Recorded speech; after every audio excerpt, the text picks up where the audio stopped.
Morning YouTube, we're out here at about 7 a.m. Got my coffee going, and today, since it's going to get hot, we're going to go ahead and dip in early, and we're going to go ahead and install this Sniper external shift light in the car, because now we're going to need it.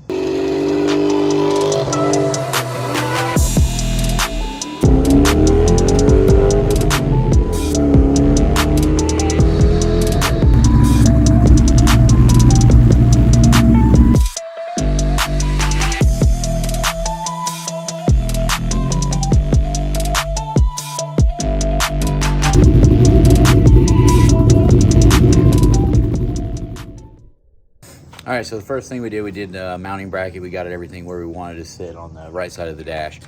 And now we've got the instructions here. And what we're going to be doing is obviously for the coil unplug instructions, which is like a half spark per revelation per RPM or something of the sort. I'll have to read it a little bit better. It's still early. But we're going to be doing all the hookup from the inside of the kick panel where the ECU is, instead of running the wires all the way through the bay. And obviously a few things that we have that we're going to need is, for one, obviously the shift light. Has the nice LED display so you can set everything up. We've got some wire strippers just in case they're needed. They shouldn't be needed, but we're going to use them just to make sure we get a good connection on these splice connectors. All right, so now we got all these wires exposed. We got the kick panel off of there. So now we got to figure out which wire goes to our coil packs. And I'm just going to use coil pack number 1, obviously.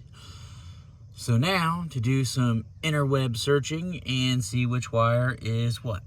All right, so after some searching, just for that coil wire, see if people have done this before. And I happened to run across the Raptor Shift Light install instructions, which I got to give them a lot of props, because it come with full instructions and everything. And I'm going to go ahead and follow those for this.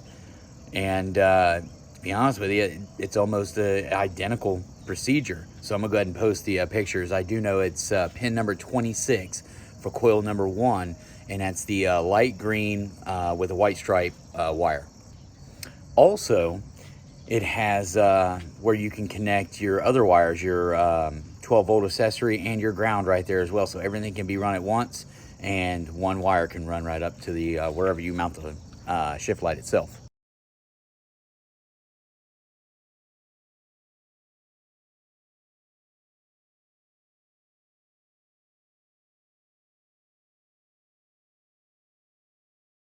Now, something I want to note on here, what's really nice about this unit is the actual harness you can hook up down there, and it unplugs from the main harness. So it's a quick and easy connection.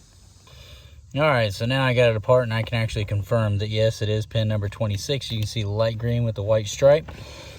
So I'm going to follow this up and connect it somewhere into the harness up here, so that way I can put the actual cover back on here.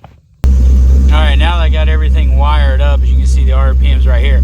Now it'll start reading like 1.5 or 1. That's 1,000 and and a half.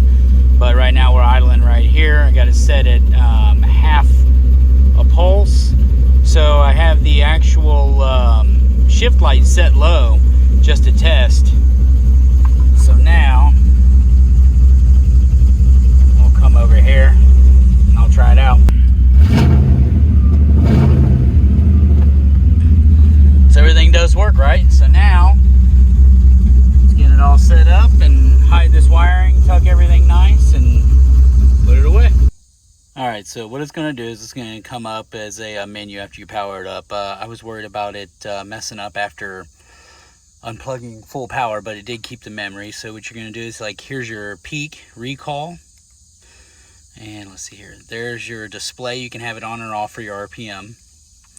Your PPR, what that basically is your coil pack settings. So if you're setting coil packs, the way I have it wired up, it's going to be on 0.5, and then you'll just wait and it'll go back to 0. So there's your peak. Your shift point, I have mine set at 6,000.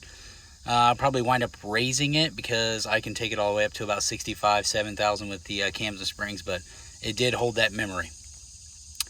And then your LED strength, you can have it on 4, you can go 3, 2, 1, or even off. but I'm going to keep mine on 4 because I want it to let me know.